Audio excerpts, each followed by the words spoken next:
Exploring theology, doctrine, and all of the fascinating subjects in between, broadcasting from an undisclosed location, Dead Men Walking starts now.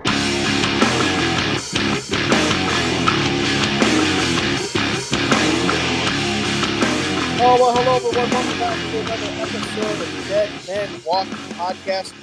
We're the podcast that has not gotten kicked off of a Christian men's conference stage for calling out a male stripper. But hey, we would do it if we had the opportunity, but not so far. Guys, you can visit us at dmwpodcast.com, find out more about the show, support our sponsors, check out our merch cave, all that good stuff there. But first, before we get into it, got to talk to you about K&K Furnishings. They are a sponsor of the show, and I absolutely love these guys. Two pastors, 70 years experience between the two of them in pastoral experience, started a furnishing businesses. They work with nonprofits, with churches, places of worship, small businesses. They know what you need for furnishing, whether it's tables, chairs, lamps, sanctuary seating, sound equipment. They have over 200 wholesalers they work with nationwide, and they will find what's right for you. If you're in Michigan, Indiana, or Ohio, they will come to you in person, give you consultation, tell you exactly what you need, how they can help out. If not one of those three states, they'll definitely jump on a Zoom call for you, walk you through the process. Great guys, great Reformed brothers in the Lord. We need to support their business, and they know about your budget. Being pastors, if you have budget constraints on equipment and things like that, they're going to work with you. They have high quality furnishings at fair prices. K&KFurnishings.com. Go check them out, guys. We appreciate them supporting the show. So, not too much going on here. Usually I might say a little bit into some personal stuff, but with a guest, we usually like to jump right into it because we know their time is valuable.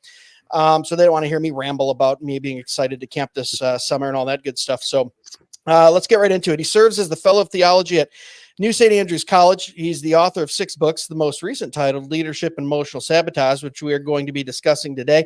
He has served as professor and president of Bethlehem College Seminary in Minneapolis, a pastor at City's Church in St. Paul, and a teacher at Desiring God. It's Dr. Joe Rigney. Dr. Joe, how are you? I'm very good. Thanks for having me.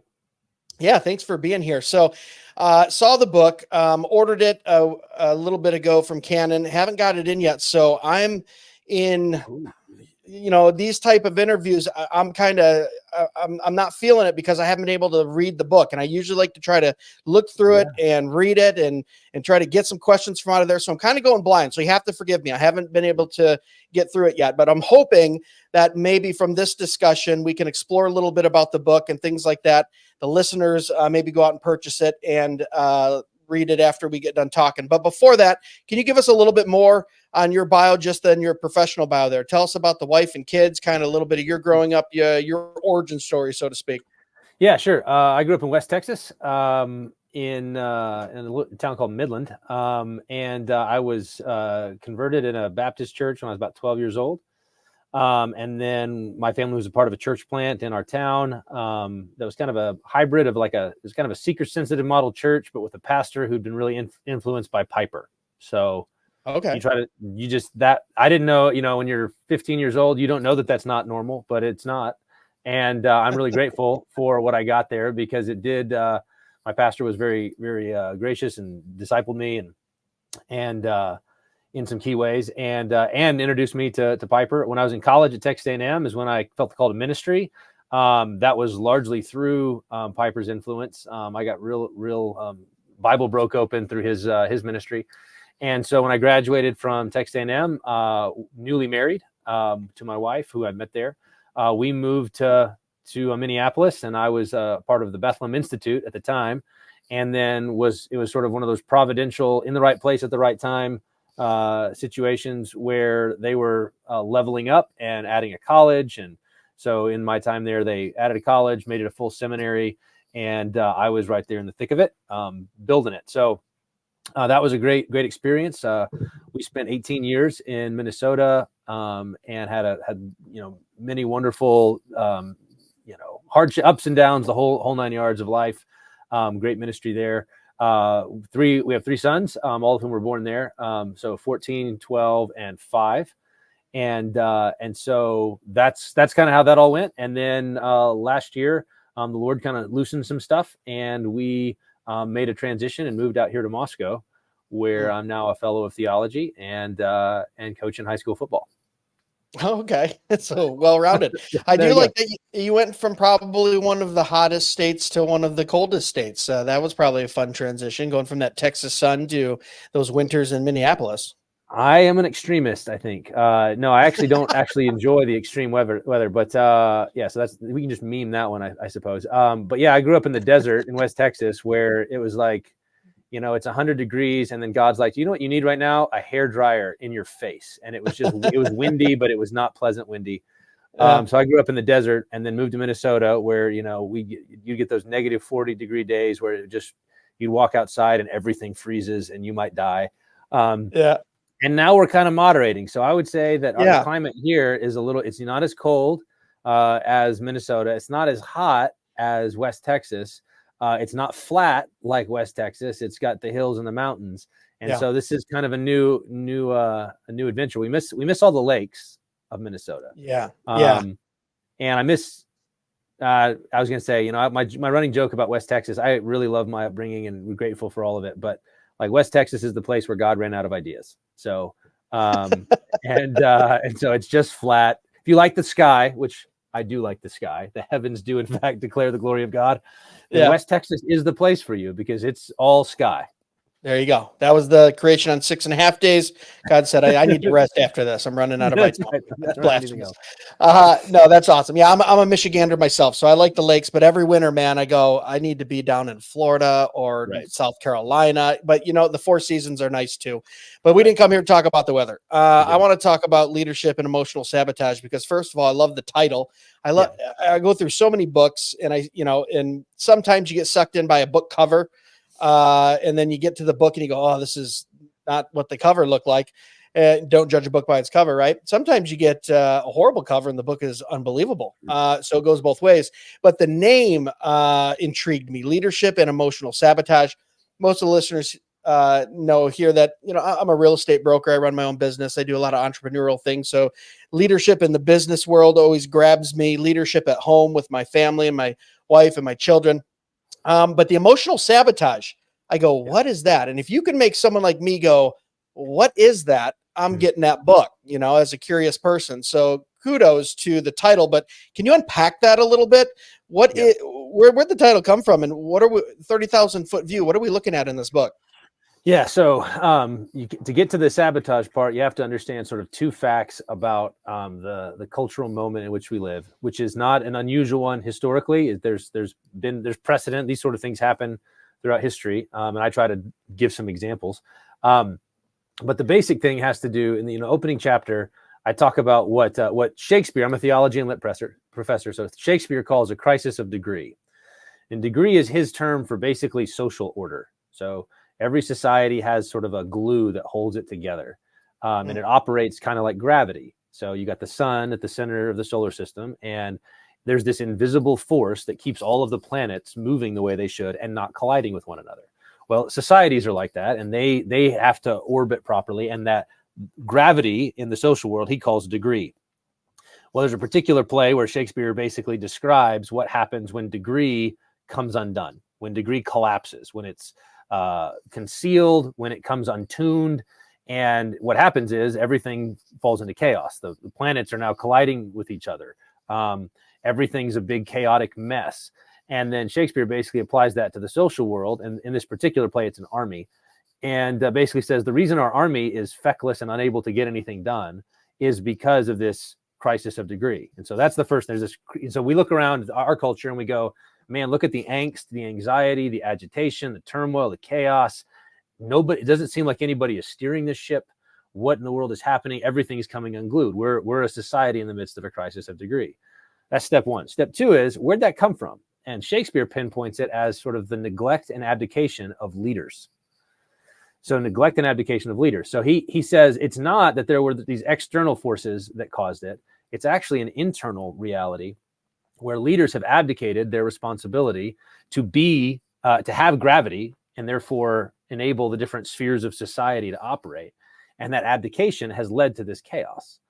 And so it's the failure of leaders, this abdication, that's the problem. And I draw from Shakespeare. There's a guy named Edwin Friedman who wrote a book in the 90s called A Failure of Nerve. And I'm really drawing a lot on his insights in the book. but he was a Jewish rabbi, a family systems therapist.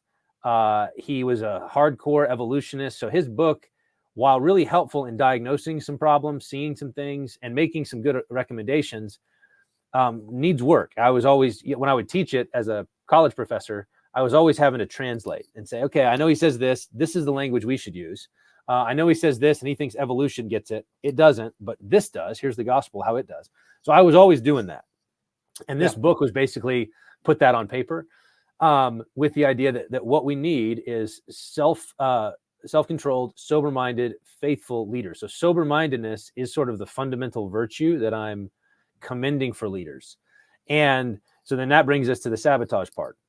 If you have abdicating leaders and a crisis of degree and everything's unraveling, and all of a sudden someone goes, you know what, I'm going to lead around here. I'm going to take responsibility. I'm going to take responsibility for my family, my business, my church, whatever. And I'm going to lead with sober-minded faithfulness. The thing that you should expect is not that everything will go well. You should expect sabotage. You should expect that sort of the forces at work in the system and the people at work in the system, the emotions and passions and reactions and anxieties at work in the system will respond to your sober-minded leadership with hostility, sabotage, and steering. And this is what the book's about, is to say there's an anxiety out there, it's a crackle in the room, and if you want to address it with your own steady leadership, you should expect there to be blowback, and it's not going to look like you think. And this book's about how to manage that. Interesting. So let me kind of drill down on something you said in the first half of that. So when you're talking about Shakespeare talking about an absence there of that force, we can give examples of ungodly governmental forces that are well in control. I mean, anyone under Stalin wouldn't have went, well, at least they're running a very tight ship governmental wise. Right. They didn't abdicate their duties. So what is that force? Are we talking, you can't just be leaders doing leader things in government and business and things like that. Doesn't it? And I think we're on the same page here of what we believe a civil government is supposed to do. So is it just let's say government, for instance, is it just them abdicating their duties altogether or abdicating them in a certain way? Like, what are you saying when you're giving that Shakespeare example? It can't just be them not doing something because, you can not do anything very poorly and it go very poorly also for the constituents. Right, absolutely. So in a tyrannical government, what you have there is you actually still do have kind of an absence of degree, as I think Shakespeare intends it. Because degree is this, think of it as like it's social glue, but it operates kind of an invisible way. What in the absence of that, all you have left is brute force. So Shakespeare actually addresses this. He says, when you have a crisis of degree, it's might makes right. Right. And then that might defines justice. So there's no actual justice. It's not like justice is an independent standard. It's just whatever the biggest dog says, because in the absence of real leadership that sort of pulls by gravity and draws people into a common mission, all you have left is bark. You can bark orders, you can SWAT people, you can lay down the law in that sense, but you're compensating for the absence of degree with heavy-handed tyranny.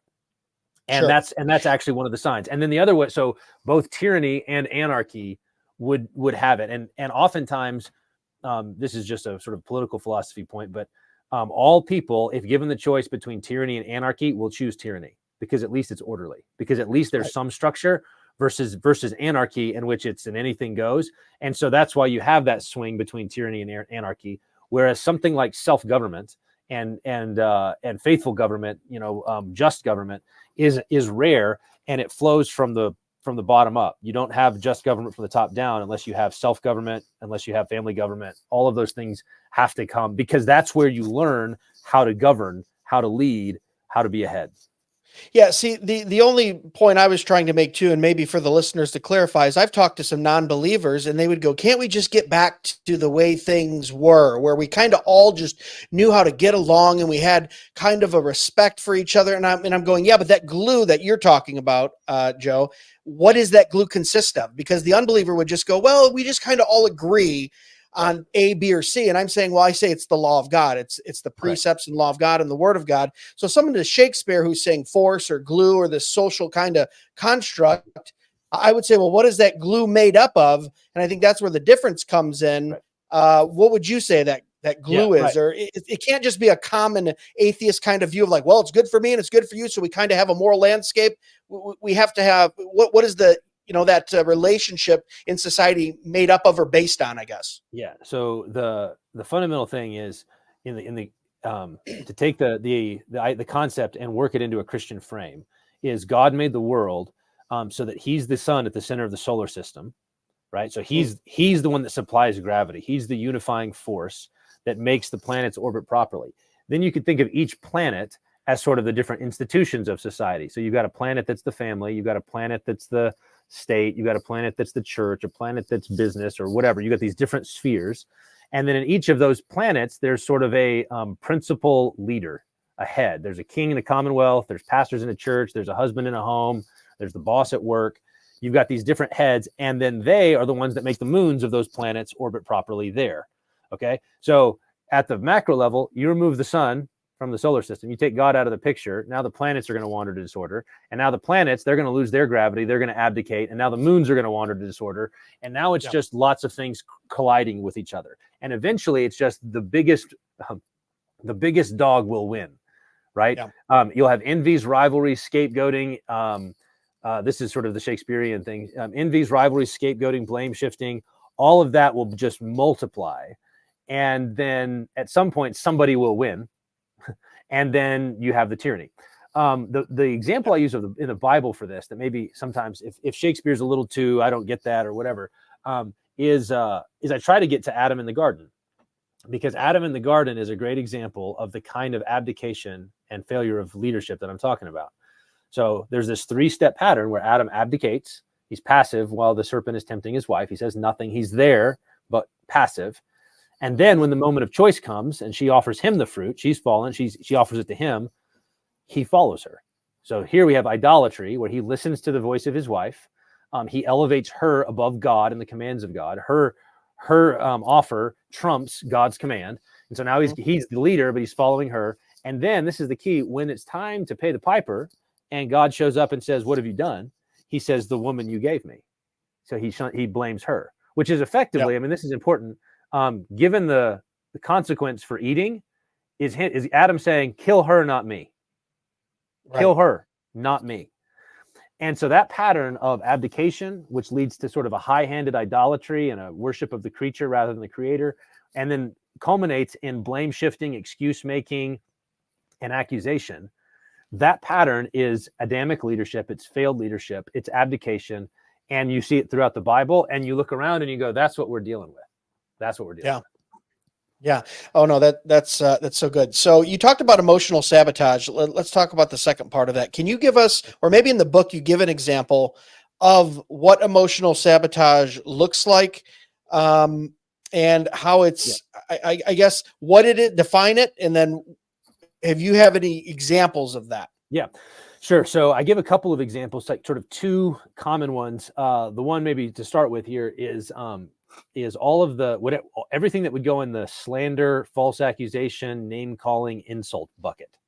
Okay. So, so if you have someone who decides, I'm going to lead faithfully, I'm going to try to be a faithful leader, what should he expect? If he tries to lead faithfully in the middle of a crisis of degree like we're in, then you should expect sabotage to take the form of name calling, where the names are labels that people slap on you in order to become steering wheels by which they steer you and manipulate you. So it's like here's what's happening. So as Christians and just humans, we want to please others. We want to be approved by others. We want to be liked. As Christians, we add to that, God tells us you should have a good reputation with outsiders. You want to have a good testimony for the sake of the gospel. And all of that is to the good. It's normal, natural, and good. But it can go wrong.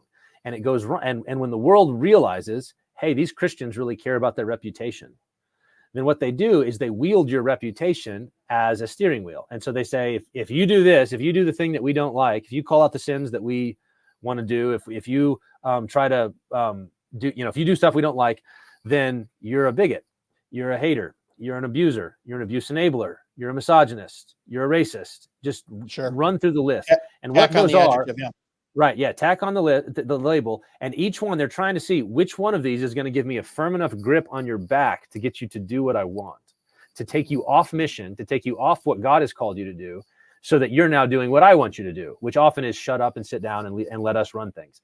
And so that pattern of using labels as steering wheels is a fundamental sabotaging tactic that is designed to take homes, churches, schools, missionary agencies, whatever, off their actual mission, what God has commissioned them to do, and instead to allow the world to set the agenda. So that's a key way that the world does it. And maybe I'll add one thing. We often think, oh, well, the world calls us names all the time. I don't care. And it's like, here's how this actually works. I wish I had the modern AI art stuff. I'm not skilled enough in it, but I have a friend who's getting good at it, and he's trying to figure out how to illustrate this, because often it's actually a series of steering wheels. So you got the world over there, you're trying to be faithful and you preach something, and that guy over there, the world, says bigot, hater, whatever, but you don't care because Jesus said the world's going to hate us like it hated them. No biggie. Yeah. Well, you don't care, but here's a compromised Christian who does care. And they care. And so what they do is they differentiate from you. We're not like those Christians, those hateful, bigoted Christian nationalist Christians. We're not like them. And so you go, but I don't care because they're woke and progressive and I don't care what they think either. Okay. So you don't care what they think. But then there's another church in your denomination where that pastor does care, and he doesn't want your denomination's reputation to be bad because of what you said. And so you don't care what he thinks because you think he's a little squishy. But there's a pastor in your church who does care what he thinks. Or maybe there's a pastor's wife who's friends with that guy's wife who does care, and they talk. And then now that wife brings it to her husband. Her husband's on your team, and her husband's going to come to you and say, hey, I know you didn't mean it that way. I know that they're taking you out of context, but they were hurt by what you said. They perceived it this way. This is what they thought. And I know it's not entirely true, but do you think that maybe you could speak more carefully next time? Do you think maybe you could apologize for any offense that you might have caused? So it's not the guy over there that's actually, like, you're not responding to him directly, but now that sabotage is being laundered through a stream of steering wheels into your, and that's the hardest thing to resist because it's your friend. He's reasonable. He doesn't agree with all of it. And he's the one who's saying, hey, maybe you could just fill in the blank. That's sabotage. Yeah. No, that's really good. And, it's also very important to why some of these, they call them like discernment blogs or discernment ministries. And I've always had an eye for just something within the Christian realm that is false, because I kind of tend to agree with your analogy. I really don't care too much what the world's calling me. They're lost. They're unregenerate. They're depraved, just like I was before the Lord saved me. They're not going to understand. In fact, the Bible calls us to judge our brothers and sisters and say, don't judge in that aspect of they know not what they do kind of thing. So if they're calling me names, the world, that's fine. But what really gets to the heart of it is when you see that woke, or like you said, squishy or kind of left church, and they are now taking on that mantle of put in the whatever intersectionality, victimhood, whatever label that they're pushing that week. And that's the tough one for me, is we have to have those hard conversations with our brothers and sisters and say, no, this is what the word of God says, because I think that does much more damage. A woke pastor, so to speak, preaching the LGBTQ social justice gospel, and then coming to maybe you or me and going, oh, could you be a little more caring and loving and love your enemies? And, that's the conversation I'm agreeing with you that I think is much more important. And I think does a bigger disservice to the body of Christ than anything that, the world can hurl at me. Like you said, we know that we're going to be hated for Christ, but do you think it's intentional that that kind of the progressive secular left has laundered through the church, or they see an opportunity and they go, okay, cool, we got some squishy ones here that are going to do our bidding on our behalf, and it's a great tool to, like you said, take hold of the steering wheel? Oh no, so for example, there's a book called After the Ball, written in 1989, that was basically a book about, it was you can't find it anymore. It's really difficult to get because they've kind of memory hold it, but it was basically the gay agenda. How are we going to mainstream homosexuality in America given the state of affairs? And one of the key strategies was to kind of jam up anybody who opposes by saying, hey, you're opposing homosexuality. Well, you know who else does? These haters, these skinhead racist Nazis, they oppose us too, and you're like them. And so there's the association. You're just like them.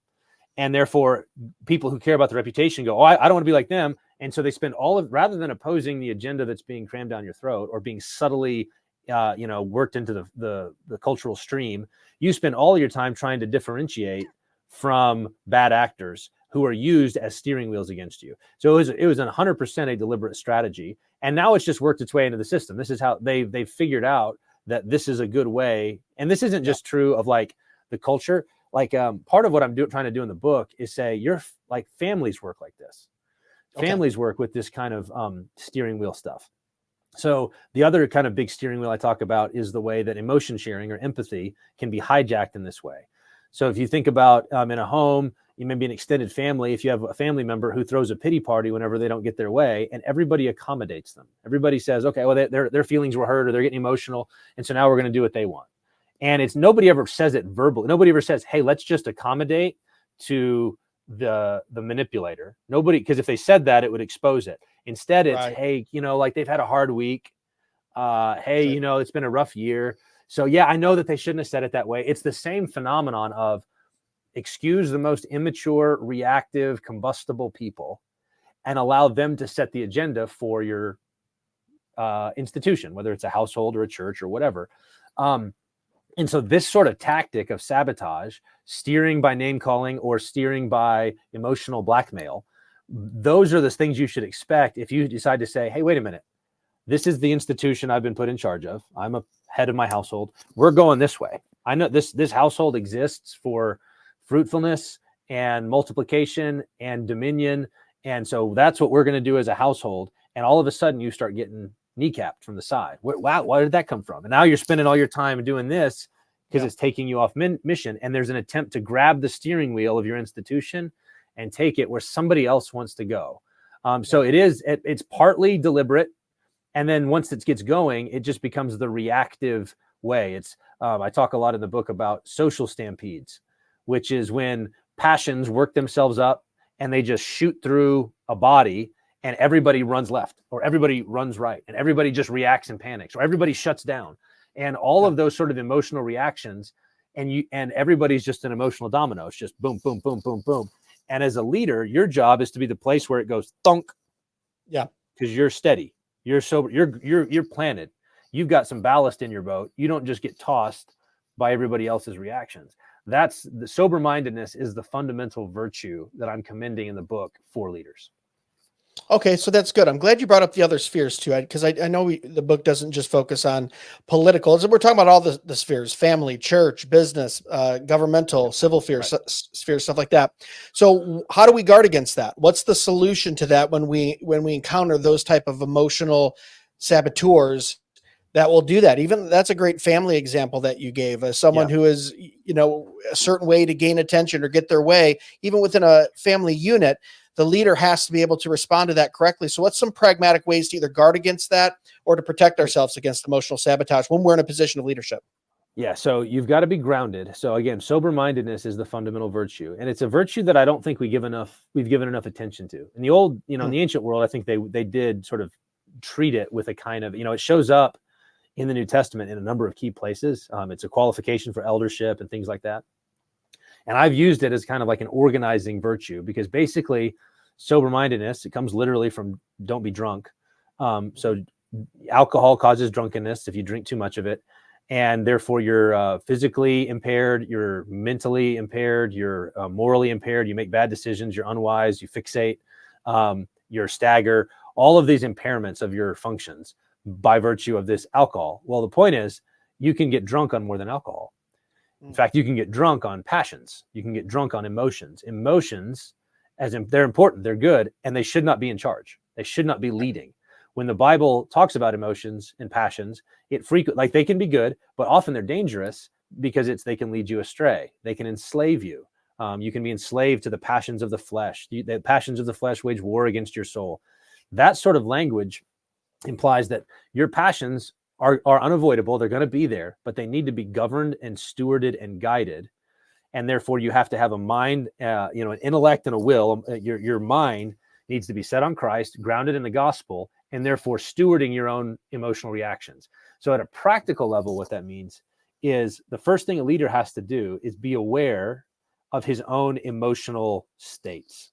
So when does he feel reactions? When does he feel passions rise up? And passions could be like blow up, like you get angry, or shut down, you withdraw and get passive. That's a passion too. It's a reaction. When do you feel a hesitation? When do you feel reluctances? When are you kind of moving to avoid certain painful things, painful situations? Leaders have to learn to recognize when they are doing that, and then they need to interrogate it. Why did I do that? Why? I was about to say something and it caught in my throat because I knew if I said it, what? And it's like, well, that person would have blown up. Okay, so did you just let that person set the agenda for your church? If you said that elder would blow up, and so now he has a veto power, anything that upsets him? Or was it just wisdom saying, hey, this wasn't the right time? It could be either. But the point is, if you need to know, is that your passion's leading the way? So you got to pay attention to your own. And then the second thing is you become alert to the passions in the room. Where do you see other people's passions sort of governing? Where you're sensitive to the crackle, to that tension, to the fumes, where you know there's certain topics in this room that are now off limits. And oftentimes you know this because if it's this group of people, you get, say, 2 or 3 of your siblings together, and you can have a very frank conversation about things. Add the 4th sibling, and all of a sudden it's can't do it. Right. Why not? What's happening? Well, something's happening, and you need to interrogate why, and then decide, what does it mean to not react to this, which is just another domino, but how do I respond? How do I intentionally, wisely respond? So sober-mindedness I define as a clarity of mind. So you're not drunk, you're not groggy, you're not sleepy. You see things clearly. A stability of soul. So you're grounded. There's ballast. You're anchored. You're rooted. You're not tossed by doctrine. You're not tossed by passions. And then a readiness to act. You're leaning in. You're forward looking, and you're saying, I'm waiting for the opportune moment to do what I need to do. You're not just passive. So clarity of mind, stability of soul, readiness to act. That's the virtue that leaders must cultivate. And it must start with themselves, work its way into their home, and then out from there to whatever calling they have in the world. Yeah. Yeah, no, totally agree. And, from a young age, my father told me, hey, 31 Proverbs, 31 days in most months, read a proverb every morning. And I have passed that on to not only my children, but anyone that'll listen. If you're a leader in any type of situation, husband, father, business, church, boy, there's a lot of good stuff in Proverbs that kind of encapsulates what a leader that is sober-minded, self-controlled, full of discernment, a lot of the things that you've described right here, to be able to deal with those things. And it sounds like what you're saying too is, you can't sabotage something that is closely guarded or guarded correctly. You can only really sabotage it if it's available. So that emotional sabotage, if you have your emotions under control and you're using them wisely, then that sabotage isn't going to work, or you're not going to fall prey to that, which it kind of sounds a little bit like that's the advice you're giving as well too, which I would agree with. Yep. So if someone's listening right now, as we round this out, and they go, yeah, I want to get the book. When you wrote it, who was the book mainly for? Did you have any certain position in mind? Or is this a book to where if you're in any type of leadership position, you should probably get the book and read through it because there's going to be things that apply to you? Yeah, it's written. So, the structure is basically chapter 1, diagnosis. Chapter 2 goes to sober-mindedness as sort of the solution. Chapter 3 talks about the 2 forms of sabotage. And then I spend time in the last 3 chapters applying it to the home, the church, and the world. So how do you do it in the home? How do you do it in the church? And what do you do when you're moving out into the world and it's just chaos? So I use Paul in the book of Acts as an example of someone who's sober-mindedly leading as the world is just coming unglued around him. So really, it was written for any leader, any head. So husbands, fathers, pastors in churches, elders, deacons, Sunday school leaders, because oftentimes it's about understanding how the team is operating, how the group is operating. School boards at classical Christian schools. Guys working in business, though, will benefit from it because they'll realize the way that the current market situation is an attempt to kind of steer you in particular ways. And then, of course, all of it's relevant for the cultural chaos around us in society. But it really does start more like I'm trying to say we can't expect to do anything fruitful out there if we're not managing it well in here. This is the biblical pattern of if a man doesn't manage his household well, how is he going to manage the household of God? Like that's the qualification for ministry in the pastorals. And so it's a similar thing, I think, in other spheres. Manage your household well, and then you can move out and lead the church or lead a business or lead a school or other lead a nation. But it really starts, we learn to do this first and fundamentally at home. Awesome. All right. So Leadership and Emotional Sabotage, guys, is the book. Dr. Joe Rigney is the author. And Dr. Rigney, I believe you can find that where? Everywhere. I know you can probably get it on Canon, Amazon, those places. Yeah. So you can go to emotionalsabotage.com. I think it actually sold out of its first print run. So depending on when this drops, we've ordered a new set. And so they should be coming. I think Amazon still has some. So if emotionalsabotage.com doesn't, Amazon might for a little bit longer. But we've ordered a new print run because the first one went pretty quick. Okay, well, that's good news. That's a good problem to have. Yeah, we'll make sure we link everything up to guys, so you can click right down on whether you're watching or listening to this. It'll have the link to where you can find it.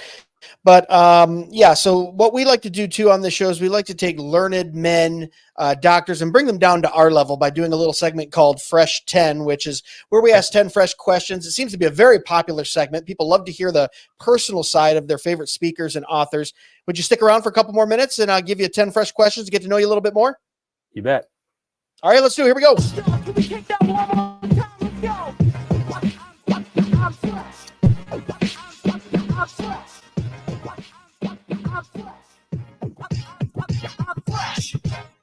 Okay, we talked a little bit about the very first question, which is ironic because I didn't know we would, but what city and state did you grow up in and how did it affect your childhood? So we know Texas, but how did it affect your childhood growing up in Texas?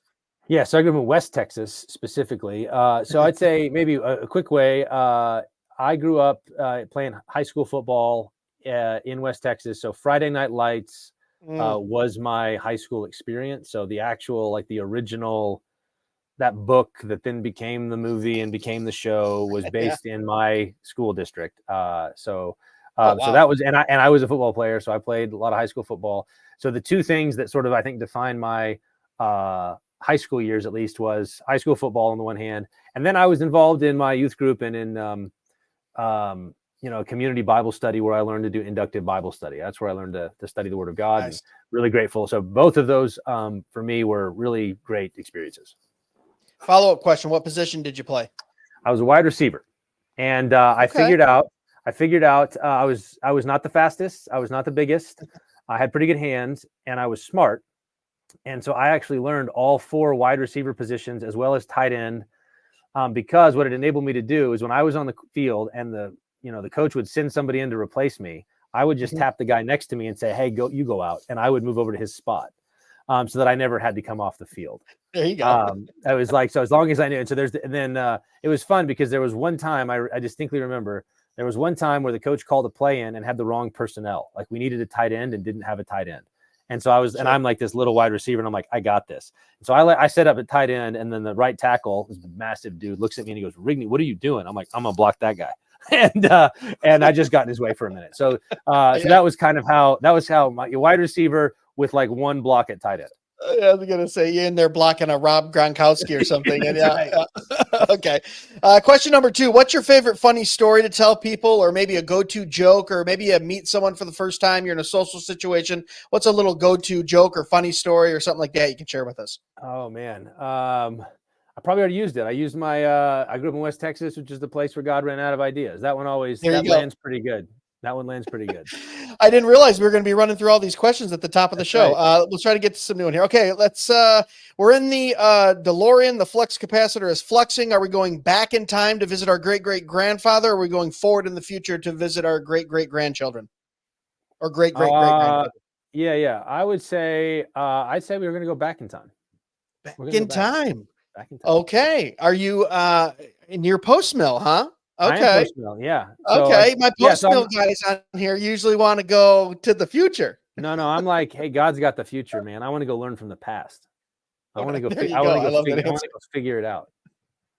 All right. Question number 4, moving right along. What's something people would be surprised to know about you? Maybe they've known you for a while, they don't know it, or maybe they're just meeting you and you go, blank, and they go, wow, I'd be surprised to know that. So I read a lot, but kind of one of the things I read for fun as the kind of like, it's partly for fun and partly because I actually learn stuff from it. There's actually a series of Star Wars novels that I read and get get filled up by, I guess. Like it's kind of like the Right. snack that's kind of like a really good. So there's a character in like the Star Wars extended whatever it is. I got it. I read it in high school, and then they've like brought some back and they've made new ones. This character named Thrawn, and I think he's fascinating. He's actually, it's related to a lot of stuff we've talked about on leadership, because he is a sober-minded strategist, Imperial admiral, in kind of the post Death Star time. They've retfitted him now into the earlier stuff. But anyway, there's like a series of novels that this one fanfic guy wrote, and I read those whenever I'm like, I just need a break, and I read them and I really enjoy them. So that's like oh, you're a professor of literature, and it's like, yeah, and I read that. So and I read that too. There you go. All right. You can bring one album with you to the island. You're on the deserted island. You're allowed to bring one album, music album. Which one would it be? Or band, album, song. Album, band. Yeah, I'd probably bring some Brian Souvet psalms. I'm like a psalm guy. So I don't listen to a ton of like other music. I enjoy, like my boys like country music. We listen to country music around the house. I grew up listening to that. And then I could probably think of like, a George Strait. If I was going to go there, it'd be like a George Strait or something in that vein, as kind of like a go-to.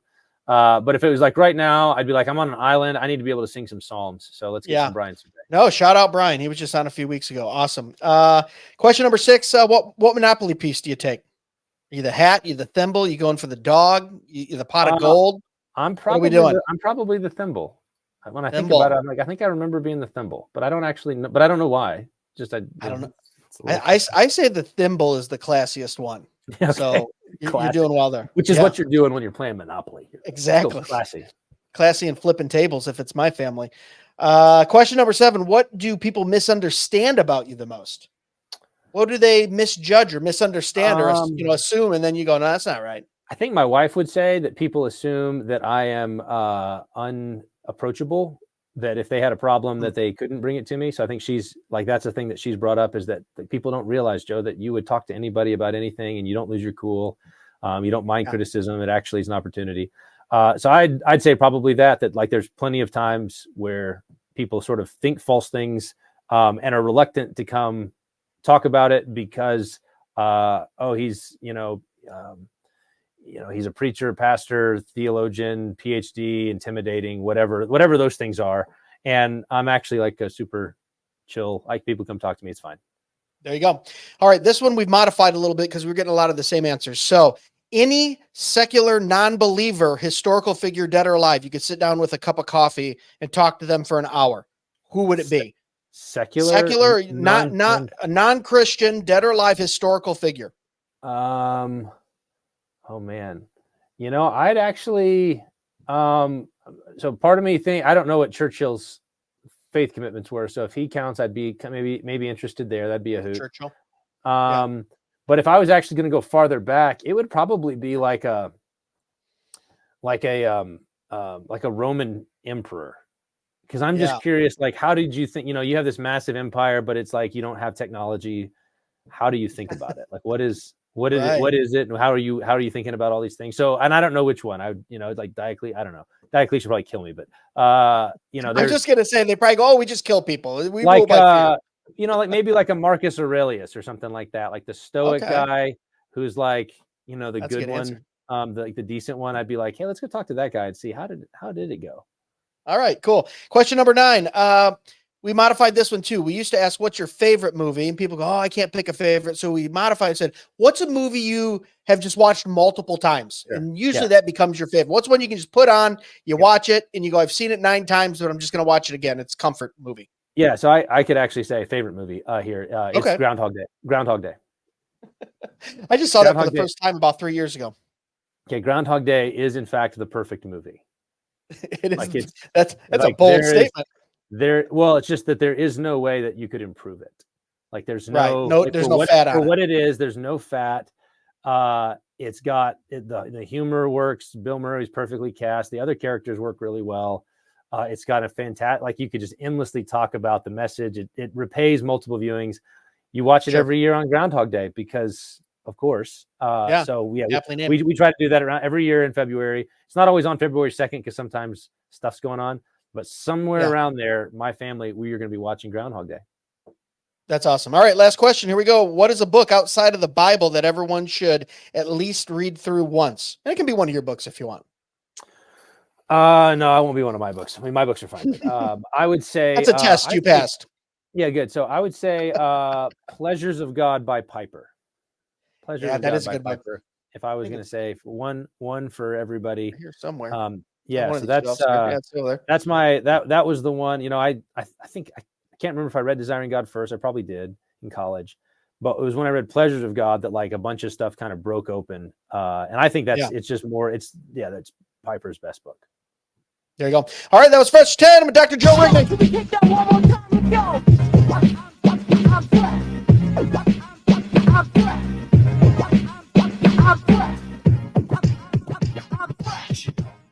All right, Dr. Joe Rigney, everyone. Thank you so much for coming on, spending some time with us, talking about the book. As always, you can click below. You can go through and get the new book by Dr. Joe Rigney, Leadership and Emotional Sabotage. You got any socials you want to throw out for anyone? And we'll make sure we link those up too if you do the socials. Yeah, only one I'm really on is X, Twitter, whatever we call it now, Joe_Rigney. So I'm there. Beyond that, if you want to find my stuff, like I've written a bunch for Desiring God over the years. You can find a bunch of old articles there. I'm on Canon Plus. So there's some various things are coming out on Canon Plus, and some, relaunching of some books, different things like that. And then I've written a good bit for American Reformer and World Opinion. So those are kind of the places if you want to go find more stuff online. There you go. There we go. And we'll link it up. Thanks again for stopping by and speaking with us. Hey, thanks, Greg. All right, guys, thanks so much for listening to another episode of Dead Men Walking Podcast. As always, you can find us at dmwpodcast.com, anywhere on social media, Dead Men Walking Podcast, except for Twitter X. They wouldn't give us that one. It's a real DMW podcast. We always respond to your voicemails, your messages, your reviews, so make sure you keep them coming. Share with a friend. Bring glory to God. Remember, the chief end of man is to glorify God and enjoy him forever. God bless. Be sure to check us out at dmwpodcast.com, where you can purchase the best and snarkiest merch on the internet, support the show, and leave us a review or message. Dead Men Walking can be found on Facebook, Instagram, and YouTube at Dead Men Walking Podcast, and on Twitter X at Real DMW Podcast. The Dead Men Walking Podcast is part of the Fight Laugh Feast Network. For exclusive show content, be sure to download the Pub TV app and become a member. If you're a business that needs to reach hundreds of thousands of potential customers in your demographic, podcast advertising might be for you. Send all inquiries to deadmenwalkingpodcast@gmail.com. None your biscuits.